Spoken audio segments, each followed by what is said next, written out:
من فيض مولانا الغفور قرآن رب العالمين جاء لنا نبراس نور فيه السعادة واليقين أسمى المعاني في السطور نسمو بها دنيا ودين نلقى الشفاعة في النشور بدلائل النور المبين في حفظه تحلو الأمور ما خاب من يرجو المعين نلقى الشفاعة في النشور بدلائل النور المبين بدلائل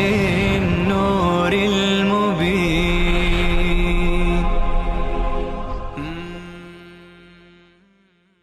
بسم الله الرحمن الرحيم. الحمد لله رب العالمين والعاقبة للمتقين والصلاة والسلام على سيدنا سيد الأنبياء وخاتم النبيين وعلى آله وأصحابه أجمعين. بعد از اینکه یوسف علیه السلام موعظه توحیدی خودش را تمام کرد و از تمام شد حال می پردازد به تعبیر خواب. یا صاحبی السجن، ای دو همراه زندان، اما احدکما فیسقی ربه خمرا، اما یکی شما یعنی اون ساقیه که داشت انگورها را می فشرد، فیسقی ربه خمرا، اون آقایش را اربابش را شراب میده، یعنی اون شغلش را ادامه میده. منظور اینه که زندان از زندان آزاد میشه، میره به کارش ادامه میده.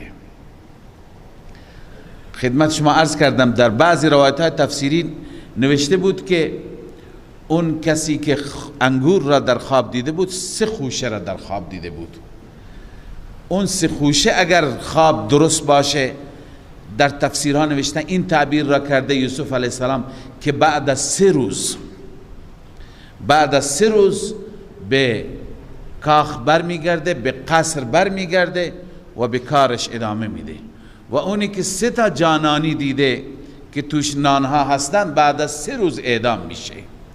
و اما الاخر، اما دومی دیگری، فیصلب، به دار زده میشه، به دار آویخته میشه. فتأکل الطیر من رأسه، پرنده از سرش میخورد. چون چند روز به عنوان عبرت مردم که این سوی قصد داشته به طرف پادشاه، به پادشاه چند روزی آویزان میماند و پرنده ها میآیند سرش را میزنند. قضی الامر الذی فیه تستفتیان، فیصله شده اون امری که درباره اون شما طلب استفتاء می کردید، سوال می کردید. منظور اینه که الان اگر کسی بخواد پشیمان بشه بگه نه من این خواب را ندیدم، نه من اشتباه کردم، دیگه فیصله شد، تمام شد. و با این قاطعیت که یوسف علیه السلام میگه به دلیل وحی میگه، چون از طریق وحی هم مطلع است که این اتفاق میشه. اما یوسف علیه السلام به اون کسی که بنا بود آزاد بشه یادآوری کرد که چند سال من تو زندان افتادم و قرار بود که به خاطر سوء تفاهم یا رفع اتهام از زلیخا اینجا چند وقتی در زندان باشم، چند روزی، اما چند سال گذشت. میگویند این روزها 7 سال گذشته بود. والله اعلم. وقال للذي ظن انه ناج منهم اذكرني عند ربك، به اون کسی که یوسف گمان داشت اون نجات مییابد، ظن ایقن، جلالین گفته یقین داشت که اون نجات مییابد از آن دو، به او گفت اذکرنی عند ربک، مرا یاد کن، از من بگو، عند ربک ای عند سیدک، پیش پادشاه بگو یک آدم مظلومی تو زندان افتاده. اما فانساه الشیطان ذکر ربه، شیطان او را فراموش داد و فراموشی برایش آورد. ذکر ربه ای ذکر یوسف عند ربه، از اینکه یوسف را نزد پادشاه و نزد سیدش یاد کند، شیطان او را فراموش کرد. فلبث فی السجن بضع سنین، یوسف علیه السلام در زندان ماند تعداد دیگر از سالها. چند سال دیگه یوسف علیه السلام در زندان ماند. چند سال دیگه گفتند 7 سال دیگه. بعضی از مفسران اینجا نکاتی گفتند که شاید مناسب نباشه. میگن چون که یوسف علیه السلام استمداد کرد از اون ساقی و از پادشاه به اصطلاح، از این بابت خدای عزوجل نپسندید و راضی نشد و چند سال دیگه ماند. اما این از قرآن معلوم نمیشه و این کاری که یوسف علیه السلام کرده هم خلاف توکل نبود. اسباب استفاده کردن از اسباب برای همه ما مجاز است، برای انبیا هم مجاز است. انبیا علیهم السلام به وقت از مردم چیزهایی میخواستند، چیزهایی میگفتند، برای تداوی خودشون دوا میخوردند. این خلاف توکل نیست، خلاف اعتماد نیست. اما چرا چند سال دیگه ماند؟ الله عزوجل در تقدیر قرار داده بود که یوسف در این سالها بماند تا به وسیله اون خواب پادشاه کمالات یوسف ظاهر بشه و با کمال از زندان بیا بیرون و اون جایگاه عزتی که الله تعالی برای یوسف علیه السلام در نظر گرفته بود به اون جایگاه عزتش برسد. لذا فیصله الهی چیز بهتر از تدبیر خود یوسفی بود. وقال الملك إني أرى 7 بقرات. حال پادشاه هست، پادشاه خواب میبیند، خواب میبیند که 7 گاو هستند، 7 گاو چاق و چله هستند، فربه هستند و این گاوها در بعضی روایت های تفسیری هست که از دریا بیرون میزنند. 7 گاو لاغر دیگه میاند و این 7 گاو را میخورند. تعجب میکنه، از خواب بلند میشه، این چه خوابی هست؟ نمیدونه شب بعد میخوابه یا نه. همین شب که بلند میشه از خواب با خود فکر میکنه، مقدار میشینه، دوباره میخوابه. دوباره که میخوابه خواب میبینه که 7 خوشه هستند، 7 خوشه سرسبز هستند و سنبله به اصطلاح خوشه های خوب برابر، اما 7 خوشه خشک یا تار خشک میای به اینها میپیچد و این 7 را خشک میکند. بازم تعجب میکنه، بلند میشه. روز بعد معبرین را میخواد، تعبیر کنندگان را. از هر کسی که تعبیر میپرسند اونا میگه ما نمیدانیم. بعضی که عاجز میمانند میگه اینا خوابهای پراکنده هستند. خوابهای پراکنده معمولا به خوابهای گفته میشه که انسان در وقت مناسب هم نمیبینه و یکی از اونجا نامرتب، نامنظم، چیزهای عجیب و غریبی میبینه. لذا معبرین گفتن از اون خواب هستند که بر اساس تخیل و بر اساس تفکرات روزمره به انسان دست میده. اما پادشاه مطمئن بود که اون طور نیست، تا به حال چنین خوابی ندیده. پادشاه پریشان شد تا اینکه اون ساقی که در این جلسه بود و در قصر پادشاه بود و مشغول خدمت بود، حال به یاد یوسف افتاد که چه معبر جالبی بود، چه معبر خوبی بود که ما را همونطور که تعبیر کرد سر وقت خواب تعبیرش تعبیر شد و محقق شد. لذا به پادشاه فوراً از پادشاه اجازه گرفت، گفت من شخصی را میشناسم که نهایتا ماهر هست، نهایتا دانا هست و شما اجازه بدید که از اون من خواب را، تعبیر خواب شما را بپرسم، لذا مرا به زندان بفرست که این شخص در زندان است. پادشاه هم از اون جایی که میخواست این خواب را بداند، لذا زمینه را برایش فراهم کرد که این ساقی رفت به طرف زندان. وقال الملك إني أرى 7 بقرات. پادشاه گفت من دیدم در خواب، ارا فی المنام، 7 بقرات، 7 گاو چله چاغ، یأکلهن 7 عجاف، آنها را میخورد 7 گاو لاغر، و 7 سنبلات خضر، و 7 سنبل، 7 خوشه سرسبز، و اخر یابسات، 7 دیگه خوشه های خشک هستند. یا ایها الملأ، ای درباریان، ای افرادی که در دربار هستید، افتونی فی رؤیایا، به من پاسخ بدید درباره خوابم، این کنتم للرؤیا تعبرون، اگر شما خوابها را تعبیر میکنید خواب من را تعبیر کنید. اما جواب اول، قالوا اضغاث احلام، معبران گفتند که خوابهای پراکنده هست. جواب دوم، و ما نحن بتأویل الاحلام بعالمین، ما تأویل احلام را، خوابهای پراکنده را، ما اینها را نمیدانیم، تعبیرشون را بلد نیستیم. وقال الذي نجا منهما، گفت اون ساقی، اون کسی که نجات یافته بود از میان آن دو، وادکر بعد امت، بیاد آمد، بیاد آورد بعد از مدتی، امت ای مدتی، بعد از مدتی بیاد آورد این بیوفا یوسف علیه السلام را که یوسف چه خواب جالبی را برای ما تعبیر کرد. گفت انا انبئکم بتأویله فارسلون، من به شما خبر میدهم تأویلش را، مرا بفرستید.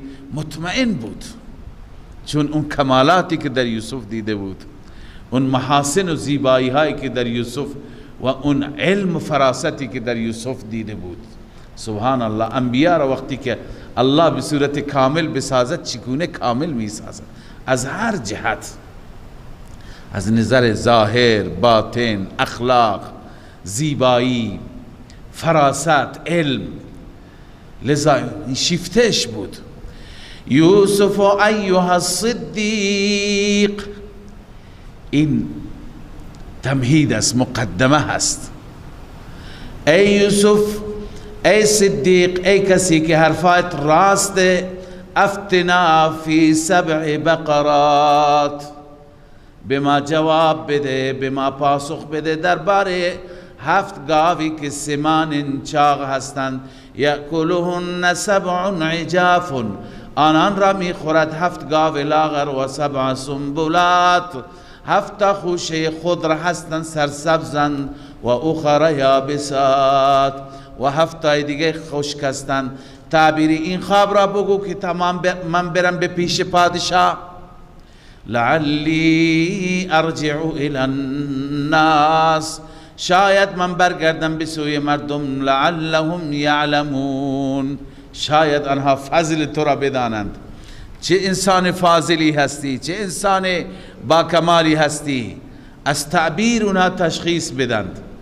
اما سبحان الله، این اخلاق کریمانه پیامبری مردک را ملامت نکرد. تا حالا کجا بودی؟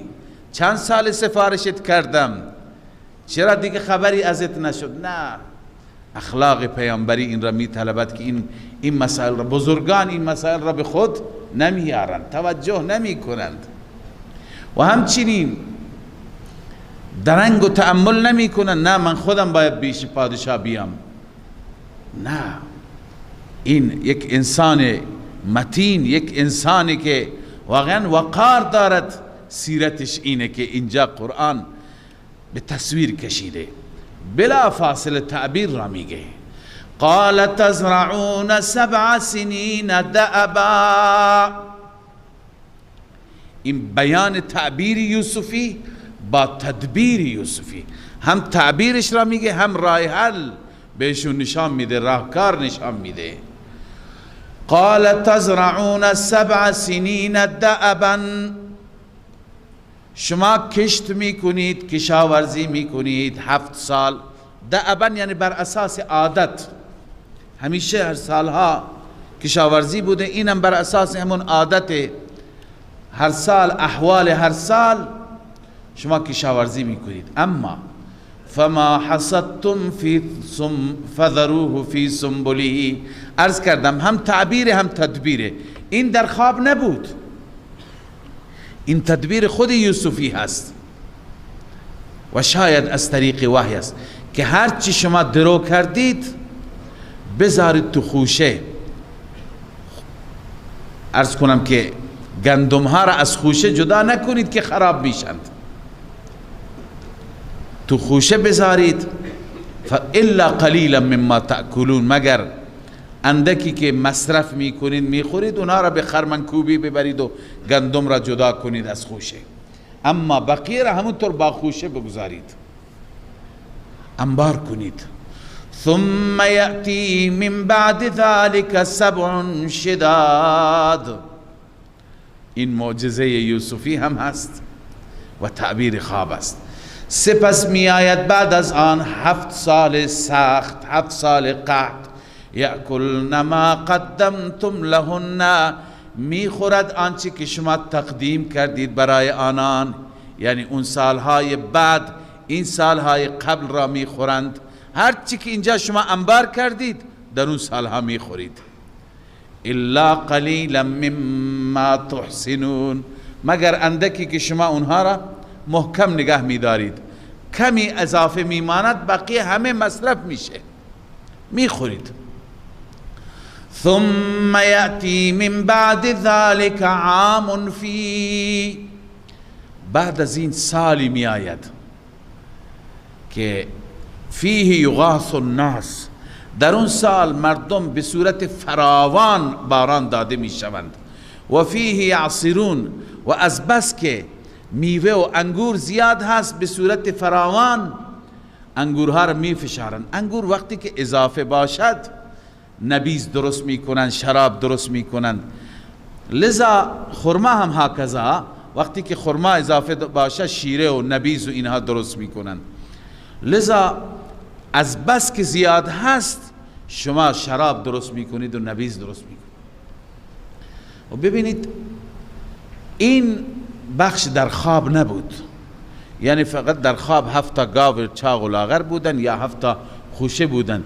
بعد یه چیز تنهایی نبود که تعبیرش به این سال بشه، سال 7. بعضی از مفسران گفته هذا بالوحی، این را یوسف که گفت بعد از اون می آید از طریق وحی گفت. و بعضی میگن نه اینم تدبیر یوسفی بود، چون تجربه اینطور نشان میده که هر وقت که چند سال متمادی پیاپی قحط بیاید، بعد از اون سال بسیار آبادی خواهد بود بعد از قحط. لذا یوسف علیه السلام بر اساس اون تدبیر یوسفی این را گفت یا از طریق وحی گفت. وقتی که پادشاه شنید این تعبیر را، و هر کسی این تعبیر را بشنود واقعا لذت میبرد. چه تعبیر جالبی، چقدر تطبیق دارد با این خواب. و قال الملك ائتونی به، زودتر بیارید او را پیش من. متوجه شد که در زندان یک انسان دانشمندی با فراستی با علمی هست، اما هنوز از اخلاقش خبر نداره، فقط از به علمش پی برده. یوسف علیه السلام ابا می کند. فلما جاءه الرسول، وقتی که فرستاده آمد، قال ارجع الى ربك فاسأله ما بال النسوة اللاتي قطعن ایدیهن. وقتی که آمد گفت نه، برگرد به پیش سیدت، اربابت، اول تکلیف من و اون زنها را روشن کن. فاسأله ما بال النسوة اللاتی قطعن ایدیهن، بپرس که احوال اون زنها که دستهایشون را بریدند و دستهایشون را زخمی کردند، اونها در چه حالند؟ یعنی اونها درباره اونها نظر چیه، دیدگاه چیه؟ اونجا من مقصر بودم یا اونها؟ ببینید چرا یوسف علیه السلام فوراً استقبال نکرد از زندان آمدن و خواهان تحقیق شد؟ چون که یوسف علیه السلام اولا نبی برگزیده خدا بود، غیرت و حمیت و عزت نفس به درجه اتم و اکمل در وجود ایشون موج میزد، لذا با خود گفت مبادا این خروج، این بیرون آمدن کرم و لطف پادشاه به حساب بیاد و اون آر همیشه بماند، اون لکه همیشه بماند. یعنی مردم این گونه تصور بکنند که یوسف گناهی کرد، به زندان رفت، اشتباهی کرد نسبت به سیدهش، نسبت به صاحبش، بیبیش تعرض کرد، ولی خب آخر چون که عالم بود، دانشمند بود، پادشاه او را بخشید، کرم کرد. لذا نمیخواست این بشه، عزت پیغمبری. و اگر چنین لکه‌ای میشد، اون وقت هیچ وقت سخنش و کلامش هم تاثیر نداشت. مردم میگفتن این همونه که فلان وقت فلان کار را کرد. لذا باید به خاطر رسالتش که شده هم آسیب نمیدید رسالتش. علت دوم هم همینه، چون که دعوت و تبلیغ و رسالت نیز آسیب میدید، چون که هدف زندگی و نصب العین یوسف علیه السلام چی بود؟ دعوت الی الله بود. رسول الله صلی الله علیه و سلم این متانت یوسف را و این سنگینی یوسف را مورد تمجید قرار داد و در حدیثی که رسول الله خودش نسبت به خودش تواضع می کند می فرماید لو لبثت فی السجن ما لبث یوسف لأجبت الداعیه، اگر من محمد صلی الله علیه و سلم در زندان می ماندم اونقدر که یوسف ماند و فوراً بعد از اینکه قاصد آمده بود فوراً بیرون می شدم از زندان، اجابت می کردم، اما یوسف این کار را نکرد. یوسف واقعا کمال وقار و متانت را از خود نشان داد و عظمت را از خود نشان داد. میخواست که همه بدانند که یوسف پاک هست و پاک بیرون آمد از زندان. لذا پرسید که تکلیف اون زنها چیه؟ ان ربی بکیدهن علیم، مردم نمیدانند اما رب من به مکر و کید و توطئه اونها داناست، الله از کیدشان خبر دارد. خب پس پادشاه گفت چنین جریانی هست، پادشاه خبر نداشت، جریان را برایش تعریف کردند.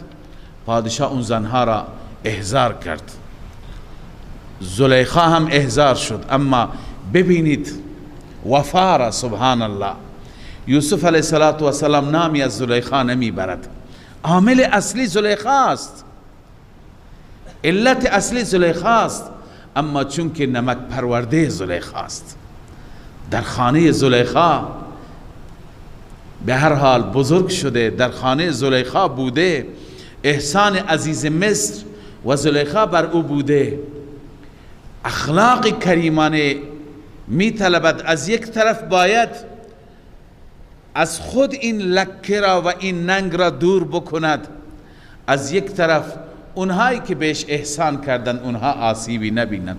نامی از زلیخا ذکر نمی کنه. اون زنها که زلیخا هم جز اون زنها است، اون زنها تا مجموعاً زنها به حساب بیان، چون همه زنها مقصر بودند، همه زنها آخر دعوت کردند، اینجا هم هست. لذا پادشاه از همه را پرسید قال ما خطبكن اذ راوتن یوسف عن نفسه، چه هست شأن شما، چه هست موقعیت شما، یعنی چی بود حقیقت؟ اذ راوتن یوسف عن نفسه، زمانی که شما طلبیدید مطالبه کردی یوسف را، نفسش را، خودش را خواستید. ببینید اینجا هم هست که همه زنها دعوت کردند. طلاب میدانن راوتن صیغه جمع مؤنث است، جمع زنها را میگه. همه شما از یوسف خواستید این کار را، این فعل شنیع را. الان زنها اعتراف میکنند. قلنا حاش لله، پاکی برای خدا، ما علمنا علیه من سوء، ما سراغ نداریم، ما نمیدانیم، ندانستیم بر یوسف من سوء یعنی ذره اشکال. من عمومتر می کند، هیچ نوع اشکالی، ذره اشکال و ذره بدی در او ندیدیم. او به اندازه سر سوزن مقصر نیست. خب زنها اقرار کردن، اعتراف کردن. برای یوسف همین قدر کافی بود، چون یوسف درباره زنان گفته بود. یکی از اون زنان زلیخا بود، اما زلیخا هم اینجا مجبور شد به اعتراف. قالت امرأة العزیز، زن عزیز گفت، زن عزیز مصر یعنی زلیخا گفت الان حصحص الحق، حال که حق واضح شد، حق روشن شد، من اعتراف میکنم، من اقرار میکنم. انا راودته عن نفسه، من او را طلبیدم، یعنی نفسش را، خودش را برای خودم خواستم. یوسف خواهان نبود. و انه لمن الصادقین، او یوسف از صادقین است، او راستگو است. اون که گفت هی راودتنی، در اون قولش اون راستگو بود. من دروغ گفتم، من اشتباه کردم. زلیخا الان اقرار به جرم کرد. ذلك لیعلم انی لم اخنه بالغیب، این جمله مالکی هست. بعضی میگویند از مفسران جمع اندکی، این ادامه سخن زلیخا هست. زلیخا میگه من این اقرار را کردم در حالی که یوسف از من نخواست. لیعلم انی لم اخنه بالغیب، تا یوسف بداند که اگر من اشتباهی کردم، روبروی او را متهم کردم، پشت سر او خیانت نکردم، پشت سر او یوسف را متهم نکردم، پشت سر او حقیقت را گفتم که مقصر منم. لیعلم انی لم اخنه بالغیب، یوسف بداند که من غایبانه خیانت نکردم. اما عموم مفسرین گفتن این جمله جمله یوسف است. یوسف علیه السلام داره توجیه میکنه که من چرا تقاضا دارم که زنها بیاند و حقیقت را بگند، چون که میخوام روشن بشه برای عزیز مصر، برای اون محسن من که مرا در خانه اش خوب اکرام کرد، خوب احترام گذاشت. ذالک لیعلم، این خواسته را به این خاطر دارم، لیعلم تا عزیز مصر بداند که انی لم اخنه بالغیب، من در صورت غیبت او، نبود او، با او خیانت نکردم، من تو خونش بودم، من خائن نبودم. و ان الله لا یهدی کید الخائنین، الله عز وجل هدایت نمی کند کید خائنان را، یعنی به منزل مقصود نمی رساند، مکر و توطئه خائنان را. هر کسی که خیانت کند، من اگر خیانت می کردم امروز این عزت نصیبم نمی شد. لذا همیشه خائن عزتمند نمیشه مگر اینکه توبه بکند. خب یوسف علیه السلام مجبور بود که خودش را تبرئه بکند. عرض کردم به خاطر اهداف بلند و بالایی که داشت، یکی عزت نفس و یکی تبلیغ رسالت. اما اینقدر خودش را باید پاک بکند که یه وقتی تبدیل به عجب نشه، به خودپسندی نشه که من بودم، من هیچ گناهی نکردم، هیچ اشتباهی نکردم. به این خاطر یوسف برای رفع عجب و رفع تکبر میگه و ما ابرئ نفسی، من نفسم را تبرئه نمی کنم، من نفسم را چون که یوسف علیه السلام درباره عصمت نفس خودش تأکید فراوان داشت، اکنون میخواد بگه که این لطف به نفسم بر نمیگرده، نفس اماره هست، اماره به سو هست، این لطف به ربم بر میگرده. و ما ابرئ نفسی، من تبرئه نمی کنم نفسم را، چون که ان النفس لاماره بالسوء، همانا نفس اماره بالسوء، به کثرت انسان را امر می کند بالسوء، به کارهای بد. نفس همیش میگه برو، همیش به طرف گناه، دیدن گناه، شنیدن گناه و سخن گفتن به گناه، همیشه نفس انسان را تشویق می کند. الا ما رحم ربی، مگر ما رحم ربی ای من رحم ربی، اونی که رب بر او رحم کند. شخصی که پروردگار بر او رحم کند بتواند که نفس خودش را کنترل بکند. منظور یوسف این است که اگر عفتی هست، عصمتی هست، پاکی هست، به ربم بر میگرده، به من بر نمیگرده. لذا انسان همیشه از خود تعریف نکند. این تعریف کردن از خود کار خوبی نیست، چه در بعد عبادت باشد، چه در بعد بقیه زرنگی های دنیا باشد. همیشه همه چیز را به رب حواله بکند. پروردگار بر من لطف دارد، پروردگار به من احسان دارد، یا این نعمت را به من داده، یا اون تجارت، یا اون ریاست را، یا این علم را، یا این عمل را، همه را به پروردگار. این سیرت انبیاست. الا ما رحم ربی ان ربی غفور رحیم، بدون شک رب من بخشاینده هست اگر اشتباهی از من شده و مهربان است. پس پادشاه بیشتر علاقمند شد. عجب این انسان با کرامت، انسان با شخصیت، انسان پاک سیرت، پاک تینت، این انسان که باز چه ماهی بوده که همه زنها دنبال او بودند، این انسان به ناحق این همه سال تو زندان افتاده. لذا میگه او را بیارید که من جز درباریان خاصم قرار میدم. وقال الملك ائتوني به استخلصه لنفسی، ملک گفت، پادشاه گفت ائتونی به، او را پیش من بیاورید، استخلصه لنفسی، من او را خالص برای خودم قرار میدم، یعنی از نزدیکان خالص خودم، از نزدیکان خاص و مشاوران خاص خودم. فلما کلمه، زمانی که یوسف آمد ملاقات کرد، پادشاه با او سخن گفت، پادشاه بیشتر ارادتمند شد، هم ظاهرش را دید، هم کلامش را شنید، هم نجابتش را، هم اخلاقش را، متانتش را.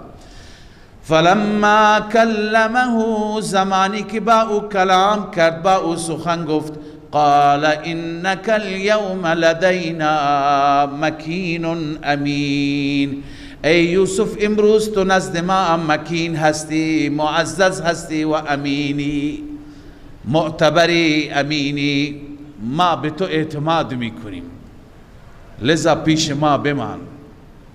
یوسف علیه السلام متوجه شد از حرکات پادشاه، از سخنان پادشاه، که پادشاه میخواد یک بخشی، یک مسئولیتی را به من بسپارد. پادشاه هم متوجه شد، لذا یوسف خودش پیشنهاد کرد اون بخشی که بسیار حساس بود، اون بخشی که اونجا نیاز به یک انسان با تقوا، نیاز به یک انسان امین است.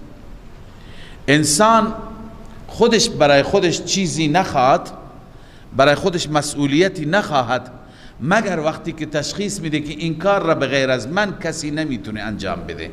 لذا اون وقت بگه مرا اینجا بگذارید، این مسئولیت را من به نحو احسن انجام میدم. رسول اکرم صلی الله علیه وسلم من فرموده از این که خود انسان بگه مرا در این جایگاه قرار بدید، فرمود اون وقت خدا به او واگذار میکنه، خدا کمکش نمیکنه، خودش بطلبد، مگر اینکه انسان به این نتیجه برسه. لذا یوسف میدانست که این کار سنگینی هست، بر خزائن بر انبارها، بر غلات. لذا تنها باید شخص امینی مثل پیامبر خدا باشد و شاید از طریق وحی هم به یوسف علیه السلام دستور داده شده. بعضی مفسران این هم اشاره کردن. لذا یوسف چی میگه؟ قال اجعلنی علی خزائن الارض، مرا قرار بده بر خزائن ارض، یعنی وزیر مالیات بگذار، مسئول انبارها و سیلوها بگذار. چرا؟ چون که میخوام خدمت خلق خدا بکنم. یکی دیگر از دلایل این است که یوسف علیه السلام علاقمند به خدمت مردم بود، در جایگاهی باشد که برای مردم خدمت بکند. و میدونید وقتی که ارتباط با مردم برقرار بشه و با مردم به نحو احسن خدمت بشه، اون وقت پذیرش مردم برای دین توحیدی بیشتر میشه. یوسف علیه السلام اهداف مختلفی دارد. اصل خیرخواهی هست، مردم با ایمان بشن، مردم عقیده صحیح داشته باشند. لذا گفت قال اجعلنی علی خزائن الارض انی حفیظ علیم، من حفیظ هستم، حفاظت میکنم، نگهداری میکنم و امین هست، علیم هستم، یعنی علمش را دارم، فراست و تخصصش را دارم. الله می فرماید ما این گونه یوسف را از زندان بیرون آوردیم. و کذالک مکننا لیوسف فی الارض، این گونه ما جای دادیم، قدرت دادیم یوسف را در ارض، یعنی ارض مصر. یتبوأ منها حیث یشاء، این انسانی که تا دیروز زندان بود جای می گرفت، منها از آن شهر، از آن مصر، هر جا که می خواست. کما هو شأن الملوک، پادشاهان هر جا دلشون بخواد میرن. یوسف دیگه آزاد هر جا میرفت. نصیب برحمتنا من نشاء، الله می فرماید ما رحمت خودمون را میرسانیم به هر کسی که بخواهیم. ولا نضیع اجر المحسنین، ما اجر نیکوکاران را ضایع نمی کنیم. این همه نیکی، این همه سختی ها هم که کشیده بود در راه نیکی، در راه بر، الله ضایع نمی کند. لذا در همین دنیا عزت میده، در همین دنیا آزادی میده، در همین دنیا قدرت میده. اما اونی که در این دنیا هست بی ارزشه. ولا اجر الاخرت خیر، الله می فرماید که البته اجر آخرت، پاداش آخرت، خیر للذین آمنوا، بهتر است برای مؤمنان، آنانی که ایمان صحیح به مبدأ به الله داشته باشند. و کانوا یتقون، اونهایی که بترسند از شرک و کفر، اونهایی که پرهیز کنند از شرک و کفر و معاصی، برای اونها اجر آخرت. لذا در دنیا به هر کس خدا بده این وعده نیست، اما در آخرت بله، هر کسی که ایمان صحیح و تقوای صحیح داشته باشد ان شاء الله به او در آخرت الله عنایت می فرماید. علی ای حال یوسف علیه السلام این جایگاه را کسب کرد، الله عزوجل برایش فراهم کرد. این فرصت را یوسف مشغول شد. اینجا دیگه اندماج است، کل داستان بیان نشده، مقصود بیان شده، اونی که هدف است. با وجودی که این مفصل ترین داستان قرآن است، هنوز بخش های زیادی حذف شده. مثلا اینجا حذف شده یوسف مسئولیت را به عهده گرفت، کار را شروع کرد، تا 7 سال آباد بود، مردم کشاورزی میکردند، گندم ها را جمع میکردند، سیلوها ساخته شد. بعد از 7 سال قحط شروع شد. قحط که شروع شد کم کم از همون ذخایر خودشان، انبارهای خودشان میخوردند، اما با جیره‌بندی، با یک ترتیب و نظم خاصی که یوسف علیه السلام ترتیب داد که به همه برابر برسه، بر هیچ کسی ظلم نشه، هیچ کسی گرسنه نماند.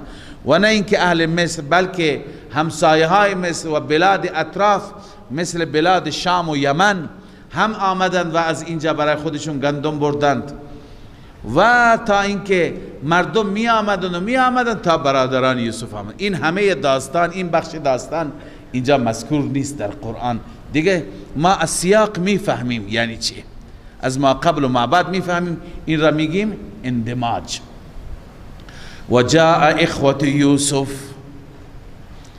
الله میفرماید برادران یوسف آمدند، فدخلوا علیه، بر یوسف داخل شدند. یوسف همواره انتظارم میکشید. یوسف مستقیما خودش تقسیم میکرد، پخش میکرد. فعرفهم و هم له منکرون، یوسف آنان را شناخت و اونها منکر بودند. یعنی از نکارت است، از انکار نیست. نکارت یعنی ناآشنا، و اونها اصلا نشناختند یوسف علیه السلام را. یوسف به دو دلیل شناخت و اونها هم به دو دلیل نشناختند. یکی به دلیل اینکه انتظار میکشید، چشم انتظار بود که کی اهل کنعان بیاند و سفارش کرده بود هر وقتی که آمدن به من اطلاع بدید. وقتی که آمدن رفت نگاهشون کرد، شناخت. و دوم این که برادران اون زمان هم سنشون بالا بود. تغییر خاصی وقتی که انسان سنش بالا باشد، تغییر خاصی در چهره نمیاد، فوقش موهای سیاه سفید میشه. اما وقتی که انسان بچه باشد و این بچه مرد بشه، این کسی نمیشناسد. پس اونا به همین دو دلیل نشناختن. یکی که اون زمان یوسف بچه بود، یکی این که اصلا اونا فکر نمی کردند، در گمانشون هیچی که در خوابشون هم نبود که یوسف در این جایگاه باشد. اصلا تصوری نبود، کوچکترین خیالی نبود و یوسف را فراموش کرده بودند. لذا آمدند، یوسف اونها را شناخت و هم له منکرون، اونها نشناختند. خب یوسف از سیاق قرآن معلوم میشه که مصاحبه گرفت. از کجا آمدید؟ چند نفرید؟ پدرتون کیه؟ برادرانتون همه اینها هستید؟ کسی مونده؟ وقتی که اینا کل داستان را تعریف کردن، یوسف پی برد، متوجه شد که بنیامین اونجا هست. نیاوردند، از قبل هم میدانست. به هر حال از زبان خود اونها وقتی که شنید، استدلال از زبان خودشون گفت این بار من به شما میدهم سهم شما را، اما بار دیگر اگر برادرتون را نیاوردی سهم شما را هم نمیدم، چون حتما چنین برادری ندارید و الا بیارید ما ببینیم. پس از اونها قول گرفت که برادر را بیارند. و باز یوسف علیه السلام فکر کرد که شاید این برادران که برند اونجا مجددا برای خرید توان داشته نباشند. اون پولهایشون را که به صورت تکه نقره بودند، طلا بودند، هرچی بودند، اون پولهایشون را که اون زمان پولها به صورت سکه مسکوک نبودند، به صورت تکه بودند که وزن میکردند. یک پول امکان در به شکل یک استکان بود، یک جام بود، یکی به شکل آهن تکه بود. لذا هرچی که داشتن در کیسه هایشون گذاشت. به چه نیت؟ بعضی مفسرین گفتند به این نیت که اونا وقتی که رفتن پول نیست دیگه فوراً بیان، وقتی ببینن نه پول داریم فوراً میاند. بعضی مفسرین گفتن نه، به این نیت گذاشت که اینا وقتی که برن اونجا میبینن که پول ها هست، اینا حلال زاده هستن، پیغمبر زاده هستن، حلال خارند، لذا فوراً بر میگردند و دوباره پول را مسترد میکنن، بر میگردن. ولی از عملکردشون معلوم میشه که اولی درست، یعنی اونها نیامدن دوباره پول را برگردانند. متوجه شدن که احسانی نسبت به ما شده. چرا پول در اشتباهی که نیست، پول در هر کیسه جداگانه گذاشته شده. خب این بر اساس یک نقشه هست، این مرد خواسته نسبت به ما لطف کنه، احسان کنه. اونجا هم چقدر ما را پذیرایی کرد، اینجا هم ما را اکرام کرده، لذا این مورد اعتماد است. الله می فرماید و جاء اخوة یوسف، برادران یوسف آمدن به جز بنیامین، فدخلوا علیه فعرفهم، بر یوسف داخل شدن، یوسف آنان را شناخت، و هم له منکرون، اونها نسبت به یوسف ناشنا بودند.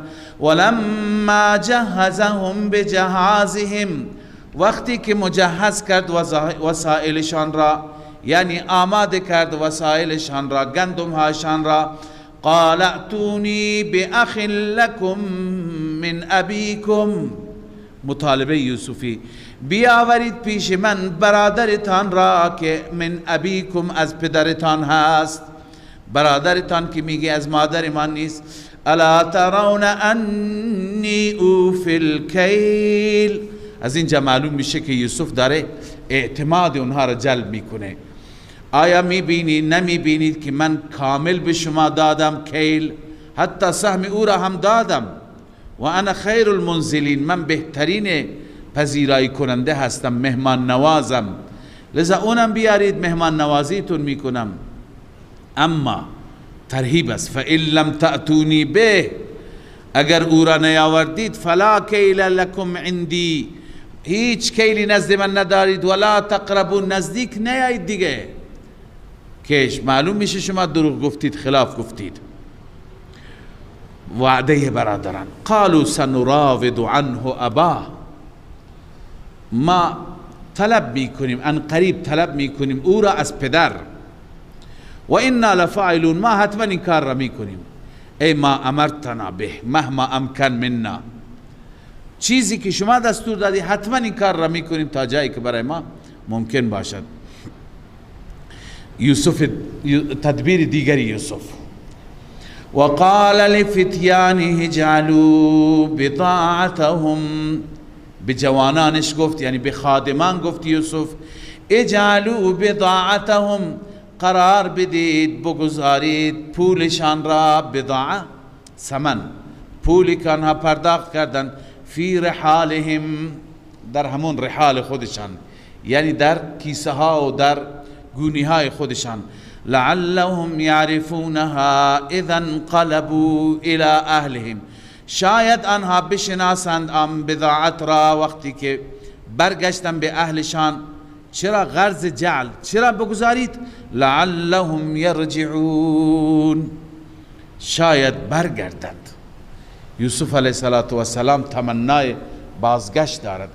این نکته را خدمت شما اینجا عرض کنم که چرا یوسف علیه السلام الان که عزیز مصر شده، پادشاه شده، تمام خزائن به دستش هست، پدر اونجا شب و روز اشک میریزد، از احوال پدرم پرسید، پدر اونجا شب و روز گریه میکند، بیناییش را از دست داده، با چه سختی زندگی میکند. چرا یوسف اقدام نمیکند؟ چرا به اصطلاح و به تعبیر نامناسب ما نقشه بازی میکند؟ اصلش اینه که یوسف علیه السلام پیامبر خداست، هنوز اجازه ندارد، به دستور الله هر کاری میکند، لذا الله عزوجل هنوز یعقوب را امتحان میکند، هنوز امتحان یعقوبی تمام نشده. سبحان الله. فلما رجعوا الى ابیهم، زمانی که برگشتن به سوی پدرشان، قالوا یا ابانا منع منا الکیل، گفتن ای پدر ما، از ما کیل بازداشته شد، یعنی باری دیگه به ما کیل نمیدن، به ما گندم نمیدن. به چه دلیل؟ فارسل معنا اخانا نکتل، با ما بفرست برادر من بنیامین را، نکتل، تا که ما کیل برای او بگیریم، و انا له لحافظون، ما محافظ او هستیم، ما او را از او نگهبانی میکنیم، نگهداری میکنیم. سبحان الله. یعقوب به دل میگه زخمهای کهنه را تازه میکنید. نوبت یوسف همین گفتید. قال هل آمنکم علی، من اطمینان نمی کنم بر او، الا کما امنتکم علی اخیه من قبل، مگر همان گونه که من اطمینان کردم بر برادرش قبل از این. لذا همان گونه که قبلا من اطمینان کردم، همون اطمینان، یعنی اعتمادی به شما ندارم. اما بحث شد، هر چی که راه را دیدند، راه دیگه نبود مگر نمی رفتن برادران. یعقوب هم به همین نتیجه رسیده بود که دیگر راهی، چون استدلال وقتی که اونها آوردن، دیگر راهی برای گرفتن گندم نبود. لذا یعقوب مجبوراً قانع شد، چاره ای نداشت، قانع شد. قانع که شد چی گفت؟ جواب دوم فالله خیر حافظا، الله بهترین حافظ است، بهترین نگهدار است، من حفاظت شما را نمیخوام. و هو ارحم الراحمین، اون بهترین رحم کننده هست، خدا بگه بر من رحم کند، لذا از الله حفاظت میخوام. ولما فتحوا متاعهم، وقتی که کالاها را، اسباب را، وسائل را باز کردند، وجدوا بضاعتهم ردت الیهم، یافتند پولهایشان را، ثمنهایشان را برگردانده شده به سوی آنان. قالوا یا ابانا ما نبغی، چون یعقوب علیه السلام هم احساس خطر کرد که این پادشاه که اینقدر اصرار داره برادرتون را بیارید، با بچه من چی کار دارد؟ احساس خطر از پادشاه کرد. لذا اینها گفتن ببین پدر، این پادشاه بدی نیست. قالوا یا ابانا ما نبغی، ما چی میخوایم دیگه؟ ای من اکرام الملک جلالین، که پادشاه چقدر ما را اکرام کرده، دیگه چی میخوایم؟ هذه بضاعتنا ردت الینا، این بضاعت ماست، این پولهای ماست، برگردانده شده به سوی ما. و نمیر اهلنا و نحفظ اخانا، ما طعام میگیریم، خوراک میگیریم برای اهل خودمون با این پول. و نحفظ اخانا، و برادر من را محافظت میکنیم. و نزداد کیل بعیر، و ما به اندازه کیل یک شتر هم اضافه می آوریم. ذالک کیل یسیر، این کیل آسانی است، یعنی یک شتر را دیگه او از ما جلوگیری نمی کنند. این پادشاه با کرامت به ما میده، آسان هست، به حیث یعطینا لا یمنعنا، بالخصوص بنیامین را که بفرستیم ما به وعده عمل کنیم او میده. سبحان الله. یعقوب علیه السلام بازم اطمینان نداره.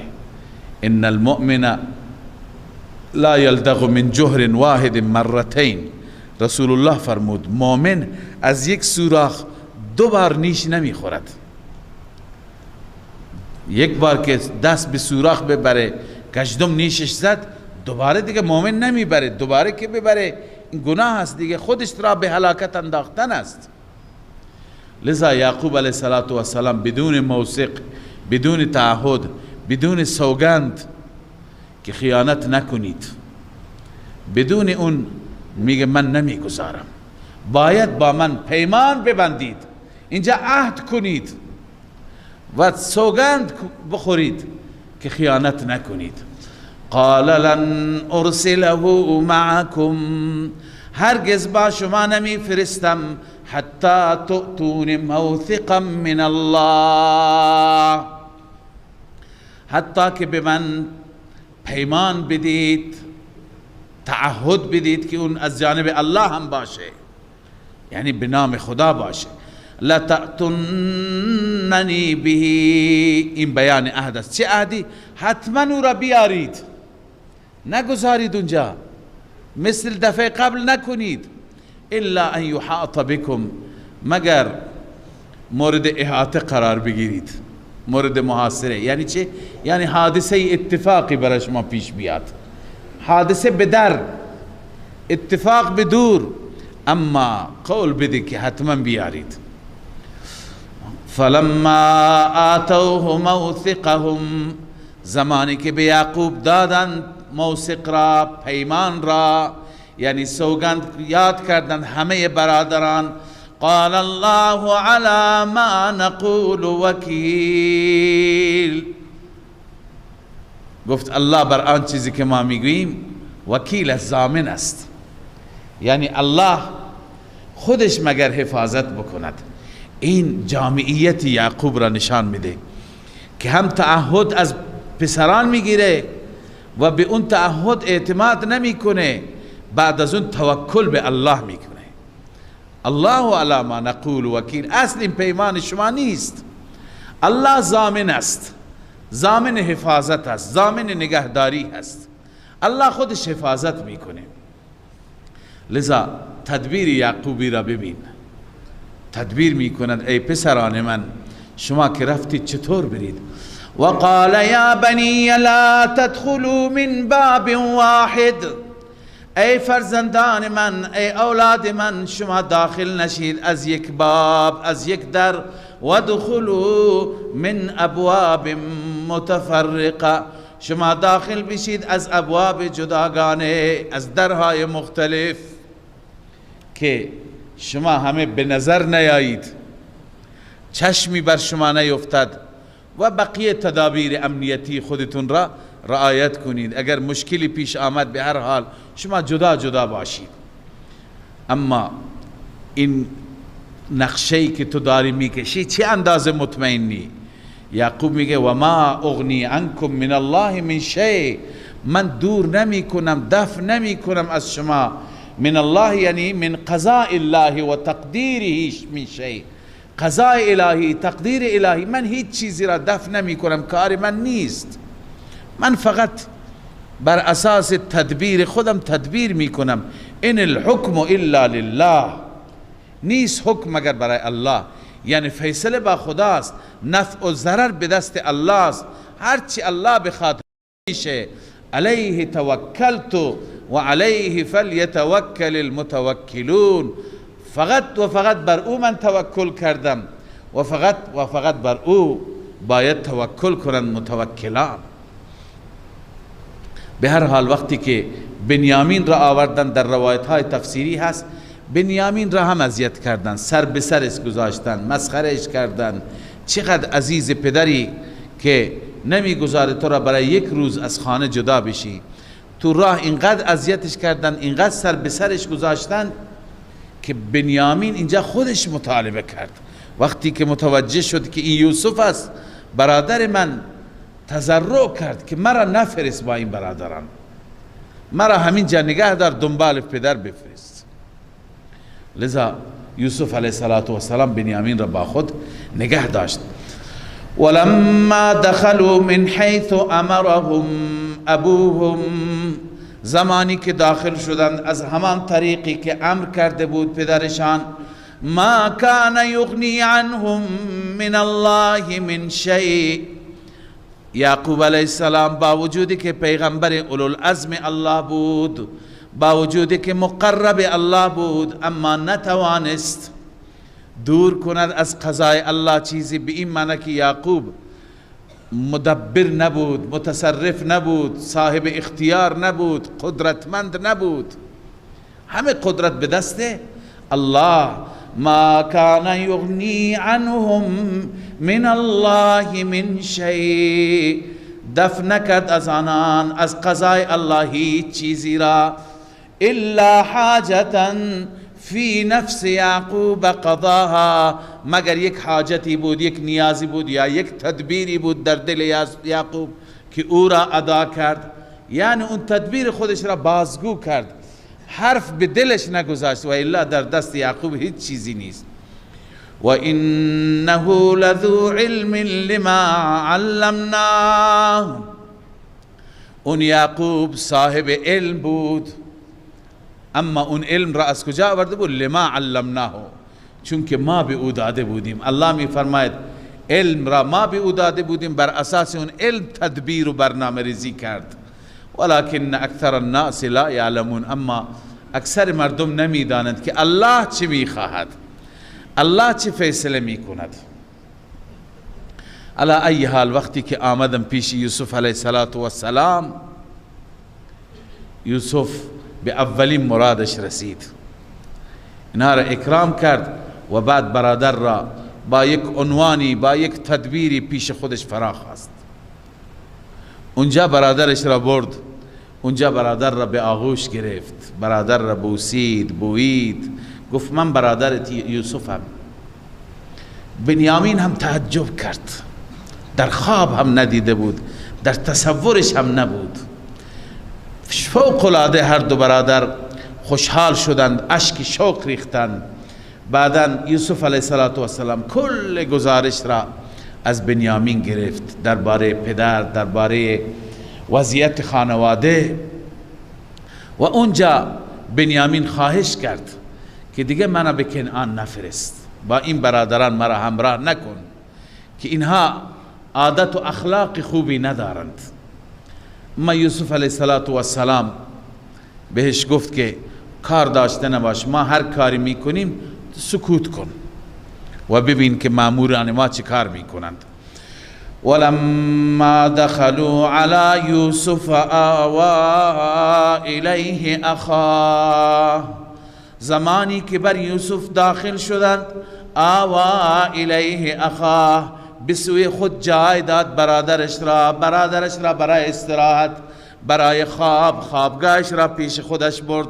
قال انی انا اخوک، گفت من برادرت هستم یوسف، فلا تبتئس بما كانوا یعملون، تو غمگین نباش، حزین نباش آنچه که مأموران من انجام میدهند. خلاصه روزها گذشتند و برادران کنعانی دوباره راهی کنعان شدند. الله می فرماید فلما جهزهم بجهازهم، وقتی که آماده کرد جهاز اونها را، وسایل اونها را، اسباب و گندم های اونها را، جعل السقایة فی رحل اخی، سقایه را در رحل برادرش گذاشت. سقایه و سواع یک چیز است، هم پیمانه بود برای گندم و هم برای آب. سقایه چون اونه که برای آب استفاده میشه. ثم اذن مؤذن، سپس اعلام کرد اعلام کننده، ایتها العیر انکم لسارقون، اینا وقتی که مقداری رفتن، ای کاروانیان شما سارقید، شما دزدی کردید. قالوا واقبلوا علیهم ماذا تفقدون، سؤال کاروانیان. قالوا واقبلوا علیهم، روبرو شدن، متوجه شدن به سوی مامورین، گفتن ماذا تفقدون، چه چیزی را گم کردید که از ما میپرسید، ما را متهم میکنید. قالوا نفقد صواع الملک، ما گم کردیم پیمانه پادشاه را.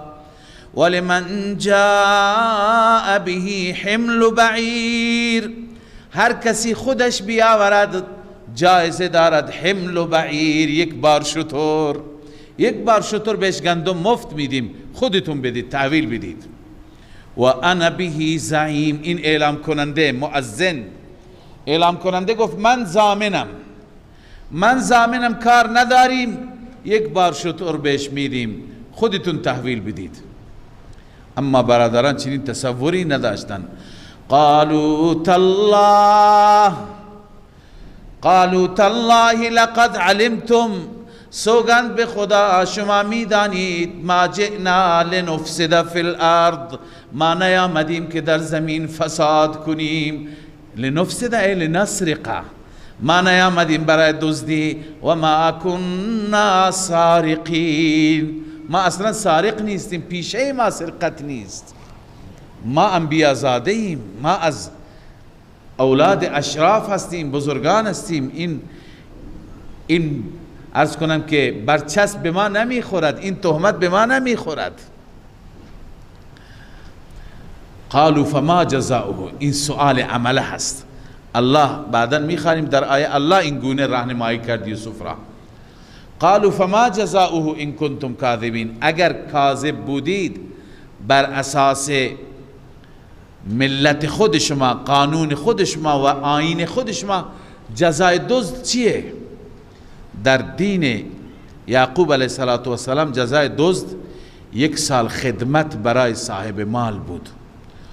قالوا جزاؤه من وجد في رحله فهو جزاؤه، جزای او هر کسی که در رحلش، در اساسیش، در وسائلش دیده شد، فهو جزاؤه، اون خودش جزا هست، اون خودش مال صاحب مال، خودش میشه تا 1 سال برده، زنی باشه میشه کنیز، باید برش کار بکند.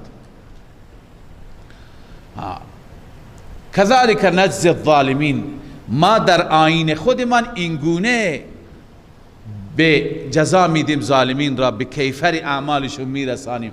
هر کسی ظلم کرد، دزدی کرد، جزاش اینه. الله میفرماید فبدأ باوعیتهم، این تدبیر است، نه تفتیش عمله، تدبیر عمله. اول آغاز کردند از اوعیه و کیسه های بقیه برادران، وسائل بقیه برادران، قبل وعاء اخی، قبل از ظرف برادرش، قبل از کیسه برادرش.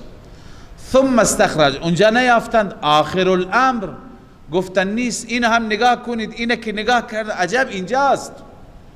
ثم استخرجها من وعاء اخی، سپس بیرون کردند اون پیمانه را از کیسه برادرش. الله می فرماید کذالک کدنا لیوسف، ما این گونه برای یوسف نقشه دادیم و نقشه کشیدیم، تدبیر کردیم.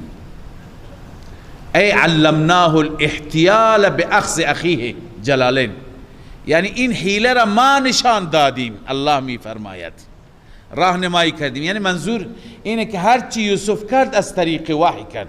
وقتی که از طریق وحی کرد دیگه کسی نمیتونه اعتراض بکنه چرا پیغمبر بود اونها را متهم به دزدی کرد و الله عزوجل دستور داد. دستور الله چرا ندارد؟ لذا ما حیله را نشان دادیم که این گونه برادرت را دریافت کن. ما کان لیأخذ اخاه فی دین الملک، در دین این پادشاه نمیتونست برادر را بگیرد. ما کان لیأخذ اخاه فی دین الملک، در دین پادشاه مصر، الا ان یشاء الله، الا بمعنی لکن الله خواست که یوسف برادرش را بگیرد. پس بر اساس دین پادشاه چی بود؟ پادشاه، مفسرین نوشتند بر اساس دین پادشاه مصر هر کسی دزدی میکرد باید همون چیزی که دزدی کرده برگرداند و همون اندازه بیشتر، همون اندازه جریمه بشه. مثلا 1000 درهم دزدیده، 1000 درهم را برگرداند، 1000 دیگه جریمه بشه، باید برگرداند، 2000 برگرداند. پس این یک سواع یا سقایه ارزشمندی بود، نقره‌ای بود، از نقره بود. لذا این را باید برمیگردان در دین پادشاه و یکی دیگه مثل اون یا قیمتش را هم باید میداد، جریمه میشد، بعد میرفت. خب بر اساس اون دیگه بنیامین نگهداری نمیشد. از اونها پرسیدن در دین شما چی؟ از خدا فرمود که شما بر اساس قانون خودشون عمل کنید. اونا گفتن مجرم خودش باید بره و خدمت کنه. گفتم پس تمامه. نرفع درجات من نشاء، الله می فرماید ما بلند میکنیم درجات هر کسی را که بخواهیم ما، و فوق کل ذی علم علیم، بالای هر صاحب علم یک علیمی هست، یعنی هر عالم بزرگ یک عالم بزرگتری هست، اما این علم پایان مییابد به ذات علیم و قدیر. الله عزوجل بالای همه عالم ها، یعنی بر همه علوم از او هست، مستفاد از علم او هست.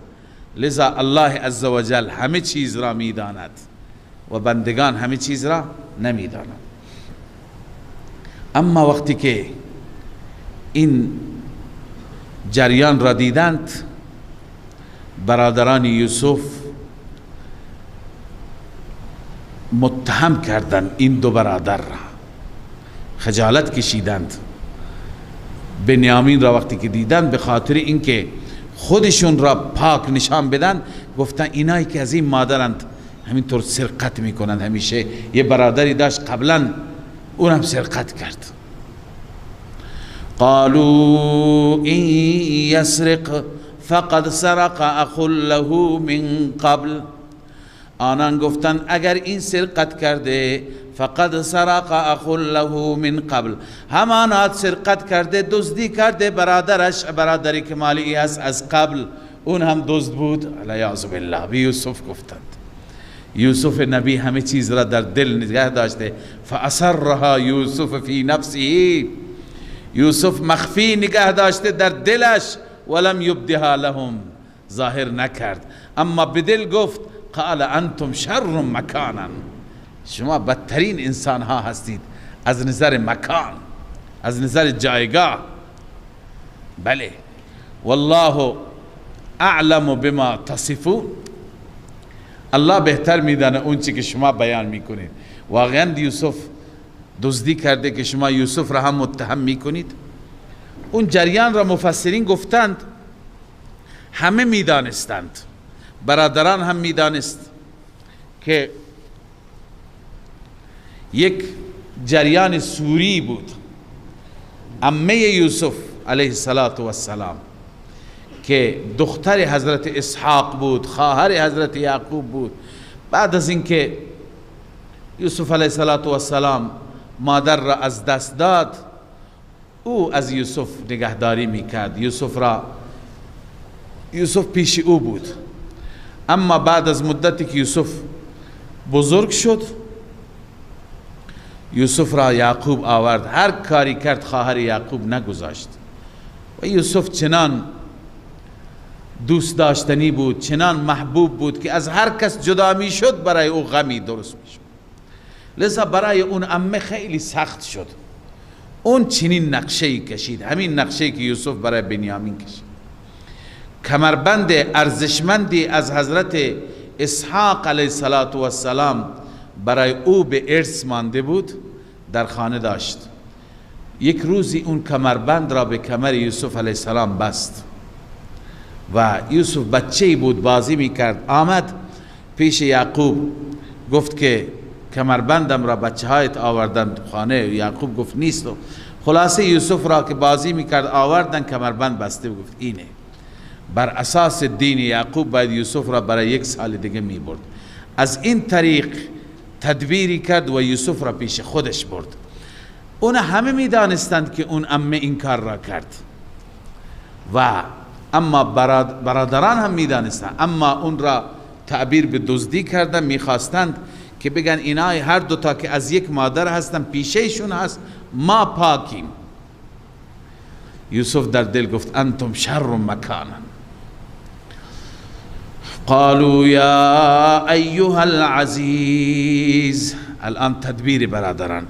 یا ایها العزیز، ای عزیز مصر، ان له ابا شیخا کبیرا، همانا برای این پدری هست، شیخ بزرگی هست، پیرمرد بزرگی هست. فخذ احدنا مکانه، از ما یکی را بگیر به جای او زندان کن، او را بذار که بر پدر سخت میشه. انا نراک من المحسنین، ما تو را میبینیم که انسان محسنی هستی، انسان نیکوکاری هستی، در دلت ترحم وجود دارد، بر ما رحم کن و بر پدر پیر ما رحم کن. قال معاذ الله، جواب یوسفی، پناه به خدا، ان نأخذ الا من وجدنا، مگر اینکه ما بیابیم و بگیریم، من وجدنا متاعنا عنده، مگر اون انسانی را که ما بیابیم متاعمان را، کالایمان را نزد او. ما کالایمان را دست این برادر شما یافتیم، ما فقط با این کار داریم، شما بقیه بیگناهی، شما برین، با شما کار نداریم. غیر از این کار اگر ما به جای این مجرم یک کسی دیگری که بیگناه است به جرم بگیریم و زندان کنیم، انا اذا لظالمون، ما در این هنگام ظالمیم. ما ظلم نمی کنیم، ما عدل می کنیم. اینی که این سواع را، سقایه را دزدیده، این باید پیش ما بماند و شما بقیه برید. خب قانع کننده بود. برادران دیگه چاره ای نداشتن. اینجا بود که برادران با هم نشستند و مشوره کردند تا اینکه به پیش پدر برگردند. صدق الله العظیم. من فيض مولانا الغفور قرآن رب العالمين جاء لنا نبراس نور فيه السعادة واليقين أسمى المعاني في السطور نسمو بها دنيا ودين نلقى الشفاعة في النشور بدلائل النور المبين في حفظه تحلو الأمور ما خاب من يرجو المعين نلقى الشفاعة في النشور بدلائل النور المبين بدلائل